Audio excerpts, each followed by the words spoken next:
Afternoon, everyone, and welcome to our second webinar this week about Cauda Equina Syndrome. Yesterday was Cauda Equina Syndrome Awareness Day, and today again we're continuing to try to raise awareness of the condition by having a discussion about living with Cauda Equina Syndrome. And today we have with us Vicky Main, who's had Cauda Equina Syndrome since May last year. And Vicky is also the peer support champion in Wales for CESA, or the Cauda Equina Champions Charity. So welcome, Vicky.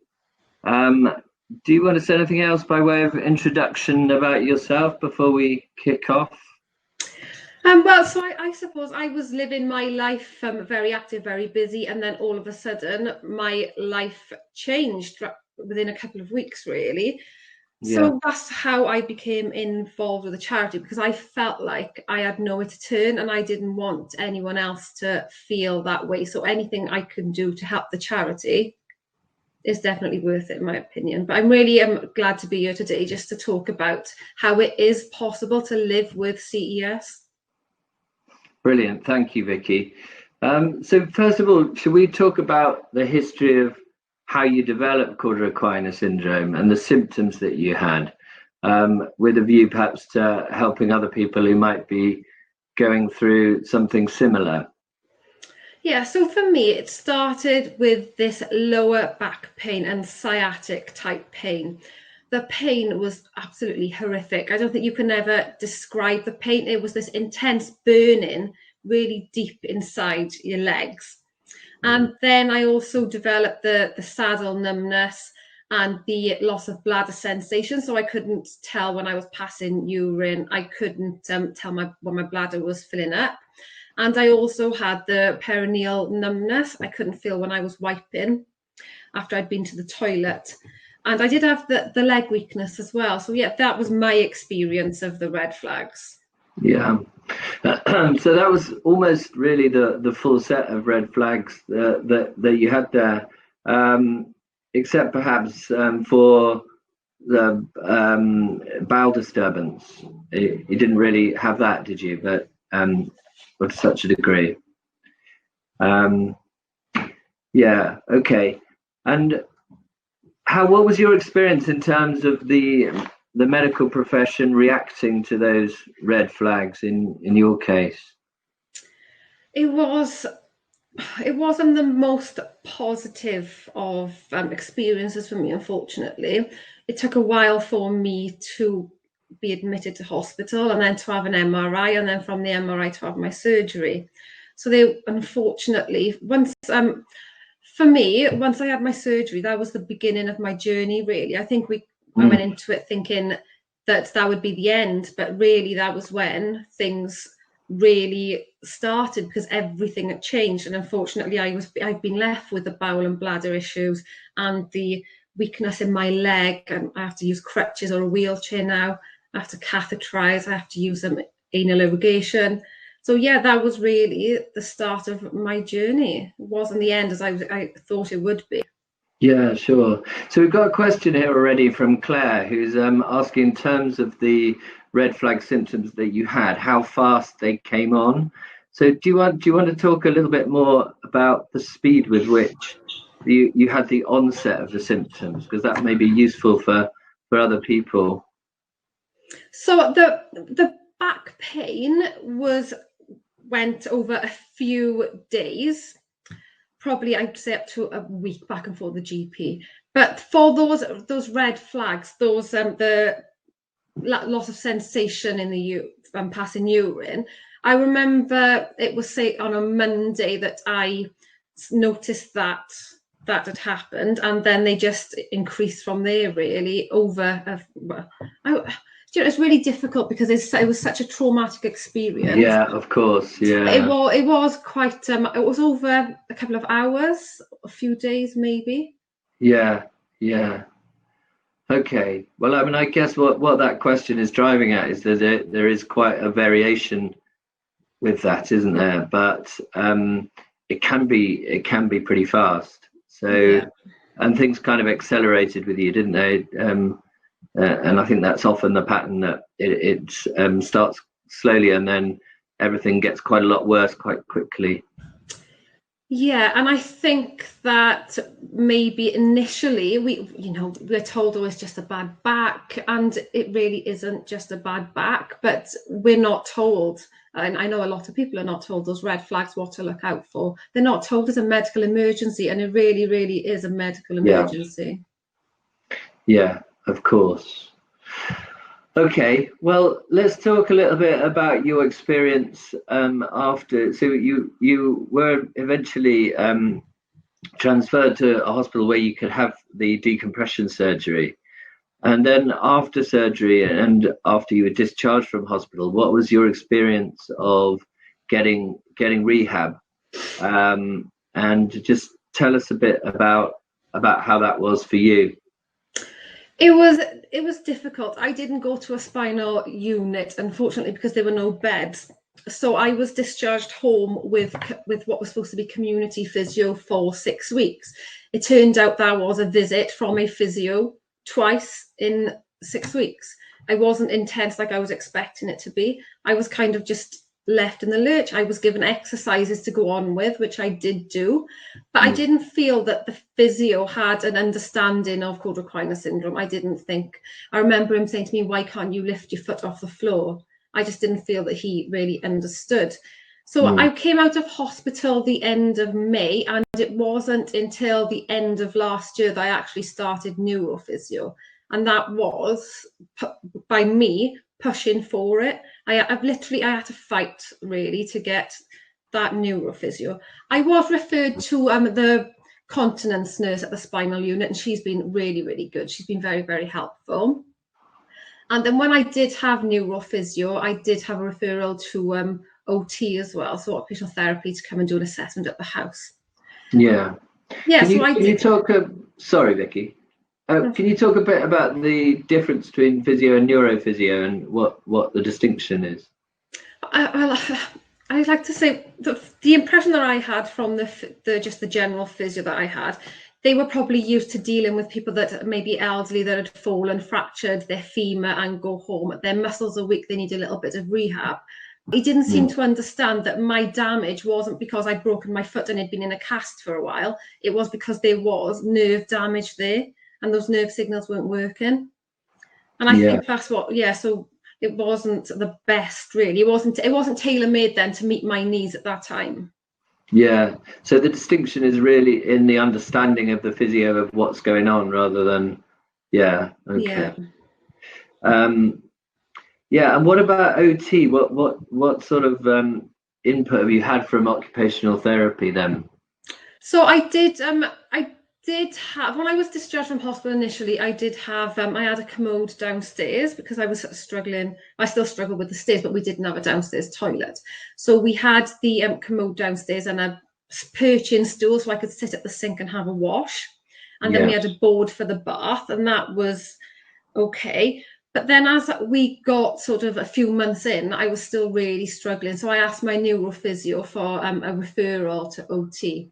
And then they came out to the house, and they did I had an assessment of the house, really. So they looked at the stairs, they put an extra rail, a banister on the stairs for me so I could go up the stairs. I had a rail put outside. They've got a few steps outside the house with a rail there. And I had a bath. It's like a seat that goes in the bath that lifts up and down, because with the bath board, the water runs off the side, and then the floor gets all wet, and then you've got the risk of obviously getting out of the bath. So it was making me really nervous having a shower. And I needed a lot of help to have a shower. But with the bath seat, somebody can help me on it. And once I'm in the bath, I can be left, really, and I can have a little bit of privacy to help, so I can just do that for myself. Yeah. But I don't think I fought for a lot of the things that I had. It wasn't said to me, you were entitled to this, this, and this. So for the wheelchair, initially I was told you'll have to buy your own wheelchair or you'll have to hire a wheelchair. But then it turns out through working with the OT and Rookwood that I could have a self-propelled wheelchair. And that's what I've got now, really. But I wasn't given that information. I had to find that out myself. Okay. And what about, have you managed to access any grants or help at all? No, nothing's been. No. No one's told me anything about any grants or Yeah. anything. Yeah. Okay. And of course, in terms of bringing a claim, if you can establish negligence, then you can get an interim payment. But obviously, your case isn't at that stage yet. But sometimes, if liability gets admitted early on, it's possible to get an interim payment and get help that way. But other than that, it's obviously pretty difficult to get this stuff paid for, isn't it? It is. It's really, really difficult, and is even though you might win your claim, you still, if you have to pay it up front, you have to be in that position to be able to do that. And not everyone is in that position, unfortunately. Yeah, totally. So we've got another question about things affected your address that and have a chat about some of that side of things. Oh, my family. Sorry, Simon. The sound went off then when I was speaking. Sorry. The family. Did you say about my family? Yeah. Claire said how did things affect your family? So I wondered if you could talk about that and how. Yeah, well, I'm married. I was 32 when I developed CES. My children are 14 and 10. My husband, and it was very difficult on everyone. My husband became my carers. My children became my carers. I think I carry a lot of guilt for that because it robbed us of our family life. It was really, they had to grow up very quickly. Yeah. It's been, and they have to help me get dressed. They have to help me have a bath. It's really difficult. And even like the things that we used to do, holidays, they've become really difficult now. Going out for date, nothing is easy anymore. We can't just get in the car and go for the date. Everything takes so much planning. Yeah. It's really difficult. Okay, and Larry's asked a question about psychotherapy. So sort of in terms of rehab, what we haven't touched on at all is sort of psychotherapy or counselling side. So is that something that you were offered as part of, your follow-up? Or it wasn't something that was offered to me. It was something that I asked for. Yeah. But after my surgery, and I was put on the waiting list, but here we are 16, 17 months later, still waiting. I was told to try and access it through my employer, but there are other issues. It's not possible for everyone to do that. It's really difficult to try and access those services. They're not easy to come by. Yeah. I think it's a really traumatic experience as well. You've gone through a huge trauma, and it's really difficult to come to terms with it. I used to quite often say that I'm stuck in a cycle of grief. So I'm grieving for my old life. Yeah. Whilst trying to pick myself up and move forward with the things that I've got now. And that is really difficult. Yeah. Shall we have a quick look at the polls that we've done so far and just engage a bit with the audience on that? So first of all, we've got one about medical professionals' knowledge of Cauda Equina, its red flags. And we've got 66% of people saying that they don't understand it well enough, and 33% saying they don't understand it at all, which is quite damning, really, and nobody saying they understand it well. So that's an interesting reflection of people's experience, isn't it? Definitely. There's definitely a lack of knowledge, a lack of interest maybe, but there definitely is a lack of awareness of Cauda Equina there from medical professions. Yeah.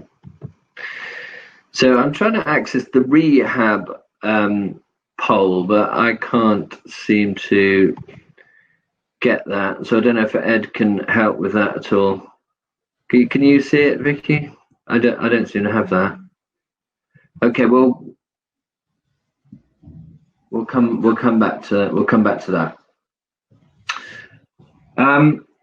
Okay, so we were going to talk, I think, a bit about public transport and how you found it kind of getting around, and what's your experience of that and how you manage. So how have you found that? Public transport is a nightmare, to be honest. It's really just even the logistics of getting to the train station or getting to the bus station and getting onto the bus or the train. I remember getting on the bus and you have to wait for the ramp to come down for the wheelchair. It's quite embarrassing, I think, especially when you're young and you've got your children with you, you've got your family with you, people are looking at you, and it's just, and there's not always a space for the wheelchair on the bus.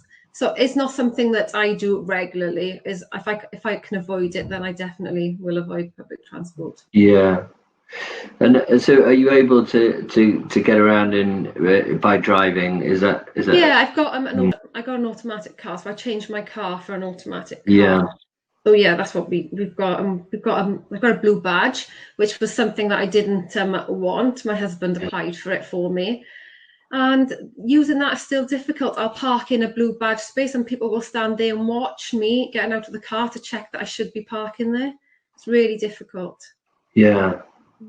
Yeah, so there's that kind of whole thing about the invisible disability, isn't it, and the perception that that you face with Cauda Equina, that people don't see an obvious disability. And is that something that you've experienced also in other contexts? Yeah, I find the hidden part of the disability the hardest, because people see me with my crutches and they assume I put my leg or my foot. I've had comments said to me, "Oh, were you drunk when you did that?" Or people quite often say to me, "Well, when are you going to get better then? It's been a long time now since you've had your surgery." But people don't seem to realise that it's much more than just needing crutches or a wheelchair. It is those bladder and bowel issues, the pain issues, the fatigue. Those are the hardest parts for me, not the reduced mobility. Yeah. And again, that's all just about awareness, isn't it? Because people don't understand the condition and they don't understand how it works. That's sort of the assumption that you're going to get better over a period of time, or completely better. And when you say that you've had a prolapsed disc, or somebody will say, "Oh yeah, I had that as well. I had a bad back, but I'm fine now." But they really don't understand. If you had Cauda Equina, you've had Cauda Equina. It really is not just a bad back. And I know we've said that all week is something we say, but it really, really isn't. Yeah, of course. So yeah, we did have that poll on how people have found access to rehab, and it was 100% negative. I think everyone said that they'd had great difficulty in accessing rehab or care following their diagnosis. So I think everybody here is echoing what you're saying about that and finding the same thing. And you don't know the answer to this, Vicky, I imagine, but what do you think can be done beyond awareness? I know you do work in the field of healthcare. Is there something that can be done? I think that we need to educate those professions. I'm a nurse, so when I did my training, we were never taught anything about Cauda Equina. I never nursed anyone with Cauda Equina. So for me, it was a complete shock to know that I had, this Cauda Equina myself. And there should be a clear pathway. There should be a system in place that people follow. If we look at sepsis, for example, if you present at A&E and you've got these certain triggers, you're automatically screened for sepsis. But we should be able to have something similar for Cauda Equina. If you present at your GP at A&E with lower back pain and sciatica, that should set alarm bells off, and they should be assessing you for Cauda Equina. You should be told about those red flags. And then after you've had your surgery, those referrals should be made. You should be referred to a spinal unit, physio, OT, continence service. You shouldn't have to keep fighting. Yeah. Yes. Okay, and now we have got some answers to the poll about public transport, and this again is a pretty stark one, because we've got 100% of people saying they avoid it, and nobody saying they use it a lot, and nobody really saying they use it even when they really need to. So everyone's saying just avoid it. Yeah. So obviously that is something that also needs to change, doesn't it? It's not accessible. That's the biggest issue with it. Yeah.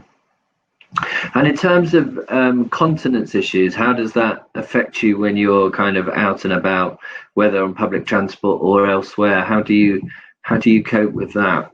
Everything takes a lot of planning. Like I said, you can't just jump in the car and go. I need to know what time I'm going so I can do my catheter before I go. I need to know where the toilets are. And sometimes it's difficult accessing the disabled toilets, or they're not the cleanest. And when you're at high risk of UTIs, urine infections, it's the last place you want to be, really. Yeah. So it is, everything takes a lot of planning, and you get quite nervous. You get nervous of having accidents. It does happen. This, you know, you can't say it doesn't, because it does, and it's mortifying, it's humiliating. Yeah. Yeah. So that's really difficult too. Do you have you been advised really of what things look like? You're now, I think, 16, 17 months on from surgery, aren't you? Well, so before I ask the question, I was going to ask, how have things improved for you in terms of your symptoms over that 16-month period? I've had no improvement, really. I'm pretty much the same now as I was post-op, and I feel like it's kind of like a ticking time bomb, because I was told my biggest recovery would be within 6 months, and then up to a year. And by then I'd pretty much know how I was going to be. And here I am 16, 17 months later, and I'm still the same. I'm still learning to accept all those changes now. Yeah. And have you had discussions with your clinicians about kind of longer term prognosis, or what might happen in the future? It's not something that I've talked about with my clinicians, but I have talked to Claire, our founder, you know, who's given me, she's 10 years into it now, and she's given me a little bit of information. So just, like Claire said, really, that I didn't realise this, but 10% of people with Cauda Equina will go on to need a stoma, which is quite, you know, that's quite a big percentage, isn't it, really? Yeah. And as we get older, we need to keep an eye on our weight, because obviously if we're overweight, then our pain is worse, we're able to move less. So yeah, but I haven't had any discussions about long-term prognosis with my clinicians myself. Yeah. Okay, and there really doesn't seem to be very much research about long-term outcomes, does there? Because we were talking about this with Nish in yesterday's webinar.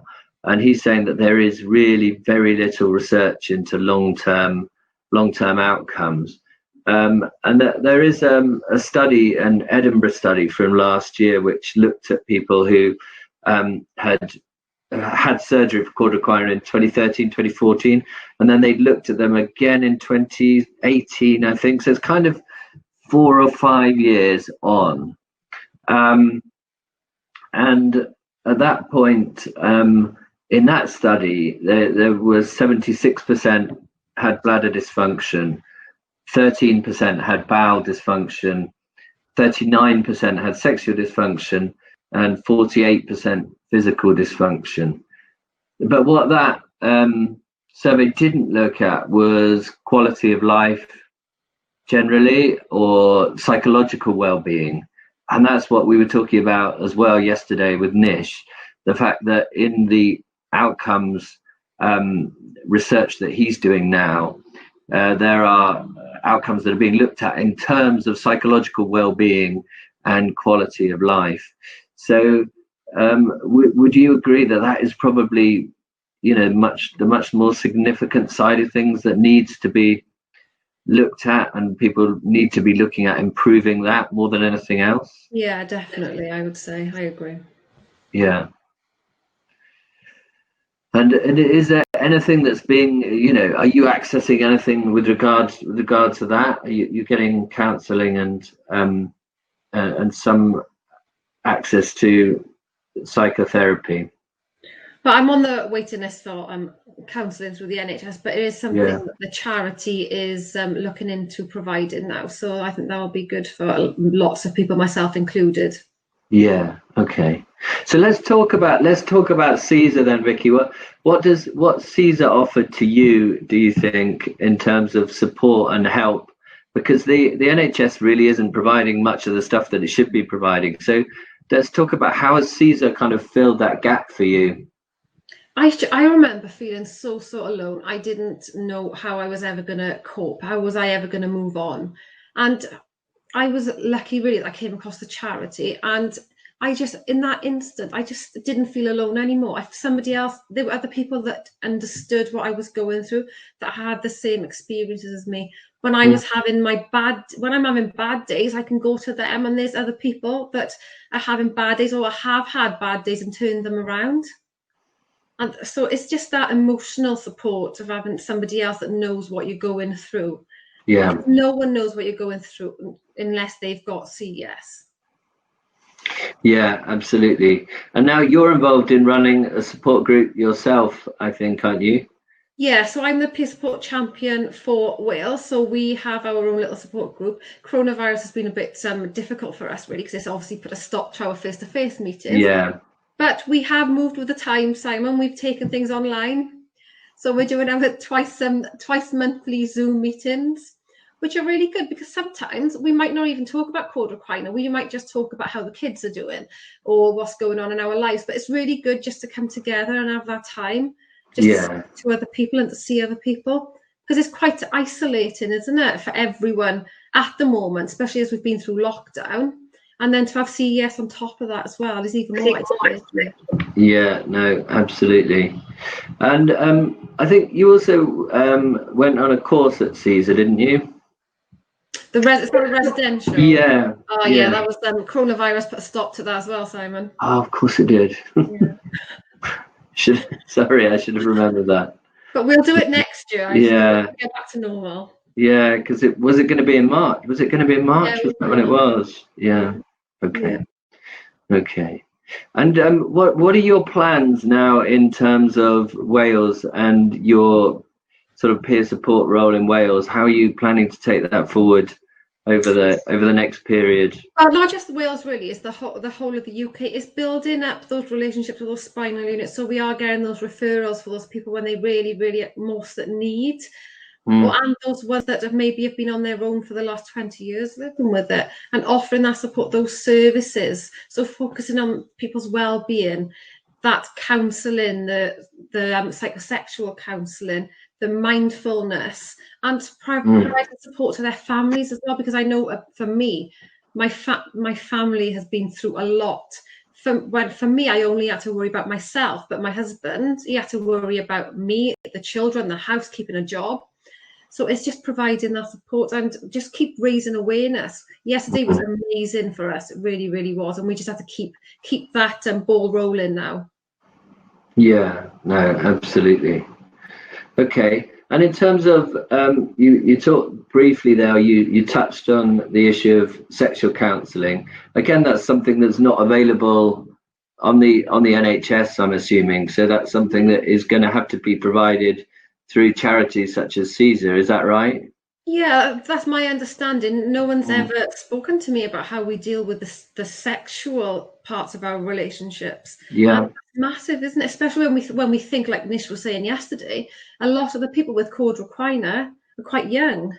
Yeah, it's really difficult. That's something that we need to look at and need to discuss, because we can't brush it under the carpet. It's an important part of people's lives. Yeah, absolutely. And I know that's something that the charity feels really strongly about and is keen to do much more with and make much more widely available. Yeah. But I guess again, COVID is causing a little bit of a hiatus with that. It is, yeah. But we will find ways of doing it. We just have to do things differently. So Claire's just commented on the fact that it's available in some spinal units. So I guess, for some it's definitely there. But then we've talked about this in the past, haven't we? The fact that you kind of get a bit of a different experience if you do get onto a spinal unit as opposed to if you don't. And there's kind of a bit of a two-tier system here where those who get onto the specialist spinal units get a very different level of treatment for everything and follow-up than those who don't get into those units. Yeah. So do you think that's the case in Wales? I think so, yeah. Okay, well, we've been chatting for a good half an hour now, and I don't know whether there are any questions from those on the webinar, anything that you'd like us to discuss that we haven't discussed already. So we'll have a look on the chat and see whether anybody's got any more questions for us, or more particularly for you, Vicky. Let's see if that's the case.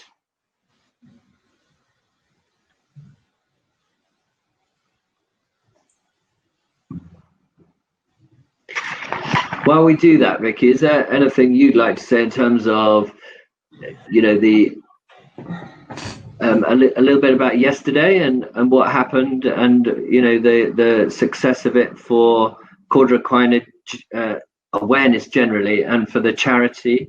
What was your experience of the awareness day yesterday? Yesterday was much more than we could have ever hoped for, really. It was such a success. There was so much media about it. Social media was crazy, Twitter especially. And we had, obviously, Duncan. He did a lovely interview with the spinal injury staff, just thanking them for everything that they do. And then he came to our support group. We had 78 people, I think, at the support group, which is massive. Yeah. And then we had our fantastic quiz yesterday. The questions were hard, Simon. They were really, really hard, but it was it was a great way to finish the day. We laughed so much, and we raised an incredible amount of money, £600 just shy of, and that's enough for 12 counselling sessions. Yeah, no, that's really good, and we're really pleased with the fundraising from that. And I think there's probably more to come, because Steve has pledged to stop drinking for October, which will also help. So we got a question from Larry saying, what's the plan going forward? Sort of saying the awareness day was incredible, but what's the plan going forward?